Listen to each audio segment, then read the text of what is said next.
Well, here we are. Shadow of the Erdtree released just a few days ago as of writing of this script, and followed the traditional FromSoft formula.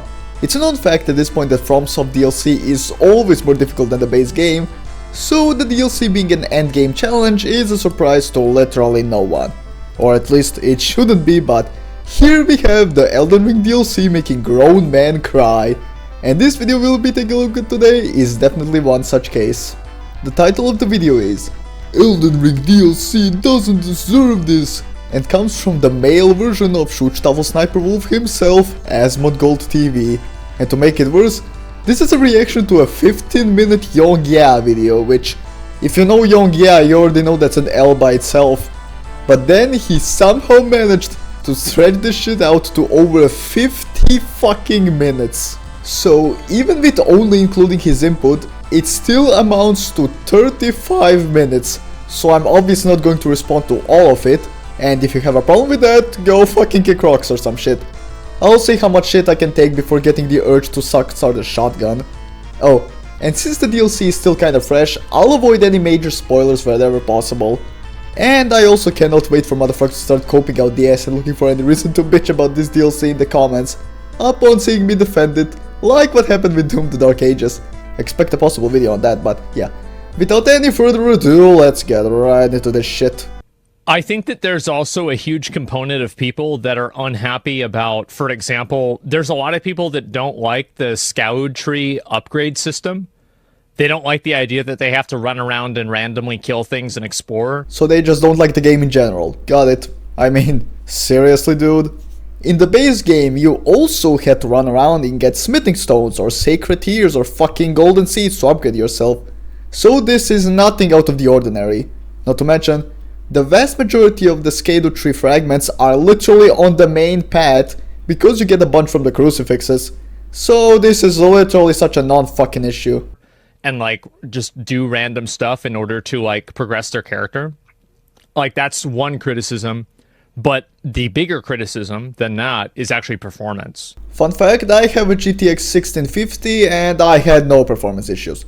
Not denying there still might be some performance issues, but it's definitely not as bad as on Elden Ring's launch. If anything, I have just longer load times when booting up the game for the first time, so take that as you will.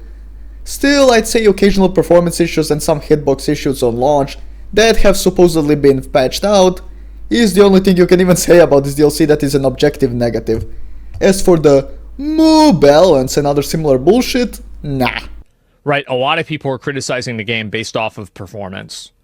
They were like, well, the game's not running well. And that is not what the conversation is about. The conversation is clearly talking about the people who are leaving negative reviews because they suck at the fucking game. So what does this input of yours have to do with anything?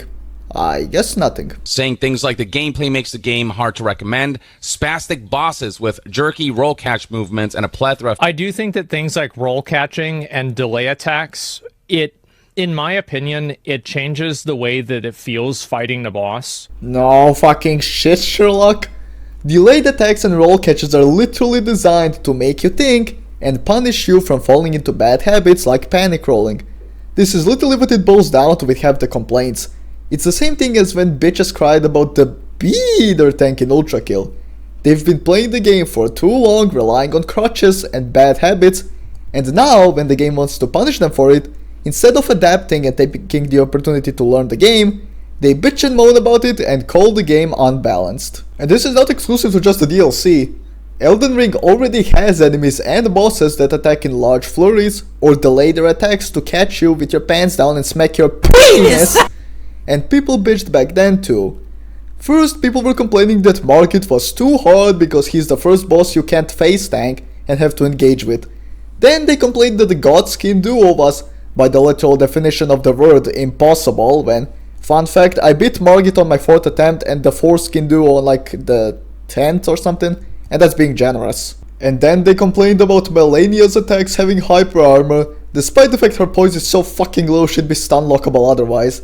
And now you have people complaining that their crutches can't carry them in the DLC when number 1, put some levels into Vigor, number 2, use the Erdtree blessings, and number 3, if you really want to use easy options, there's still plenty available. Ruin's Greatsword, Power Stance Katanas, bleed builds in general. Let's not forget fucking Moonveil. Not to mention, if you're the type of player who sucks at the game so hard that you PvP as a hunter, just using companion summons and mimic tier to gank completely cheeses every boss in the game.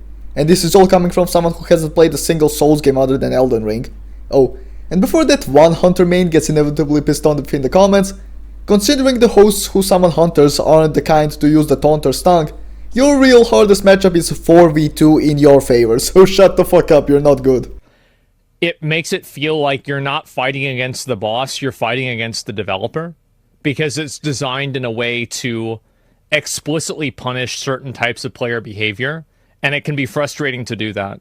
This is not fucking real. This dude is out here crying like a little bitch because he got perfectly read by a predetermined attack. You cannot make this shit up. How the fuck do you fail that badly?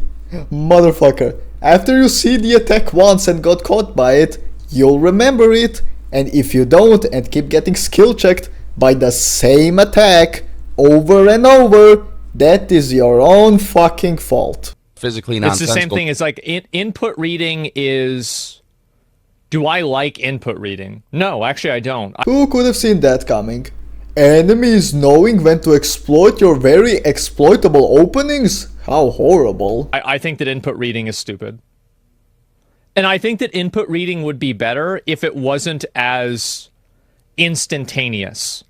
Because like you can look at the logic of input reading is that the NPC has its own AI and the AI will determine what your character is doing, right? So logically it would make sense that if you were healing, the Crucible Knight would immediately go try to attack you. But I think the problem is that it's so immediate that it feels artificial. Yeah, I literally cannot fucking relate.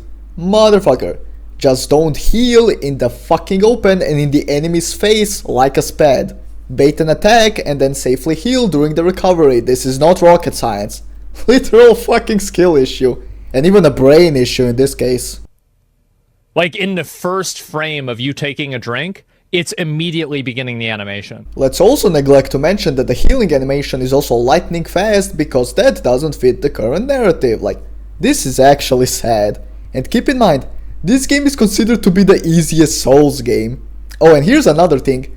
You can literally exploit it by forcing an enemy into aggression by using like a fucking bone dart or fruity pebbles if it's being overly passive.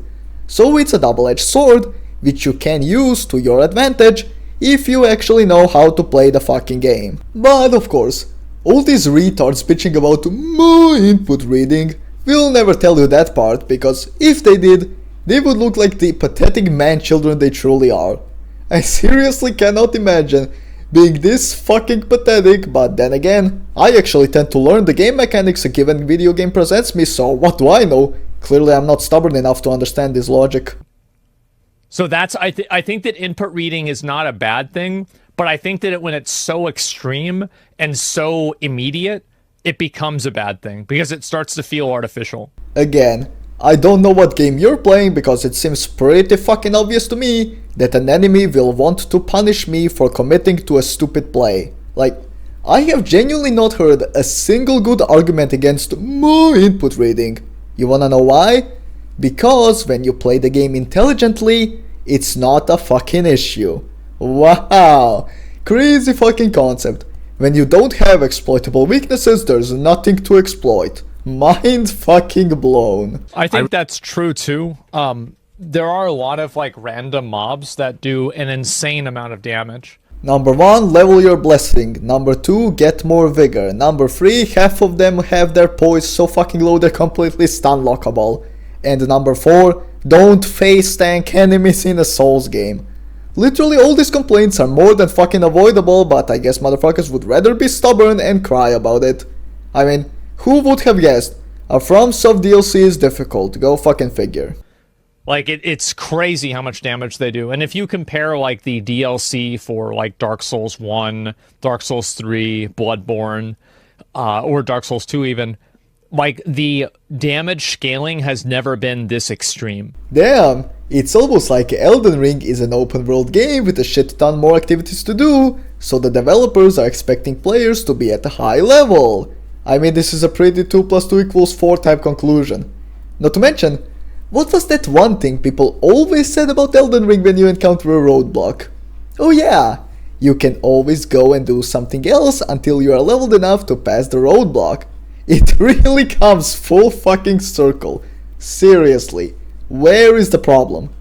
What is the problem? Really wanted to like this DLC, but those enemies and boss fights are the worst parts of the whole game. I'm genuinely surprised whoever playtested this approved the Golden Hippo boss fight. The Golden Hippo boss fight is terrible. Yeah, literal fucking skill issue. That boss is quite literally free. It's probably, I would say, I think it's the worst fight that I've done in the DLC. And the reason why, and this is the problem, right, is that the reason why it's bad has nothing to do with the difficulty. Ah yes, it never has anything to do with the difficulty. Totally haven't heard that one a million times before. The copium overdose is really strong with this one. It's bad because of the way that the character moves. Like, basically, the main reasons, there's 2 reasons why the fight is bad. Number 1, the boss is too big. Well yeah, they gotta make sure it really hurts when it rams up your ass. I mean, what? Number 2, the room is too small, and you get put up against the wall constantly, and you're fighting against the camera. Yeah, fun fact, this boss is about the same size as the Ward of the Boreal Valley from Dark Souls 3, maybe a tad bigger, and the arena is about 8 times as big as his arena, if not even bigger. So I really don't think I need to say anything here. The mechanics for the boss are like, yeah, the delay attacks are really annoying, but it's basically fine. But the fact the arena has walls is the problem. Nah, this is bait, I refuse to believe this shit is real. Not to mention, you do realize the arena is also a part of the fight, and as such a part of the difficulty of a given boss, right? That's not lost on you. I mean, it seems like pretty obvious information to me. It's the camera. The camera's the real boss. Yeah, that's terror. It feels awful. Yeah guys, it's not the fact I can't position myself away from a wall, it's the camera's fault. He literally sounds like a toddler trying to shift the blame on his younger brother because his mom caught him not flushing the toilet. Why does somebody not know how to flush a toilet after they've had a shit? It's not the character, not the camera, and you beat it, so... Well, what's the logic there? So if I can beat a game, that makes the game good? If I can beat Atari if I can beat ET on Atari, does that mean ET on Atari is good? Think about what you're saying. Would it be too much to ask you take your own advice? I think people are so desperate to protect their gaming achievements that they're unwilling to look at anything logically. What fucking achievements? Beating that hippo is not a fucking achievement by any stretch of the imagination. It's not an achievement that you beat a boss in a video game. It was programmed for you to beat it. Really? What's the next thing he's gonna say? That the floor is made out of floor? Motherfucker, every game is programmed to be beatable. Not to mention, you just said it yourself. Every enemy in Elden Ring is programmed to have openings for you to attack and specific counters to punish the player, which is what you were bitching about earlier, getting hard countered by a fucking machine. So if you concede to the point that every fight is beatable, so much so that people have already done it no hit, why are you crying? Literally the perfect example of just looking for a reason to bitch. Think about it a little bit more, man. Weirdly, I had no issue with the hippo. I just blew right through it. Got leathered by... Yeah, I mean, like, obviously people are going to have trouble with different bosses based off of different builds. So you admit it's literally a you issue and not an issue of the boss. Got it. But I think that, like, the points of failure can be, like, more and less annoying. Yes, and it all depends on your mental state. If you're persistent and open to learning, it will be less annoying. If you're a quitter, it will be more annoying, which, funnily enough, is where this dude falls into place. So I feel like on that comedic note, I'm gonna end it off here. So I guess the moral of the story here is, Shadow of the Erdtree bad because I'm getting outbrained by a computer. So yeah, I said pretty much everything that needed to be said, so I don't see much point in continuing to listen to this dude's cope-filled rants. Sorry, not sorry to that one dude in the comments who's gonna bitch at me for this. Well then, I'm gonna go play some more of it now, because number 1, fuck you, and number 2, it was gifted to me by a viewer just as I was about to buy it, so yeah. Thanks New Wages, you sack of shit. Be sure to like and subscribe to boost me the algorithm. Thank you for watching and I'll see you next time.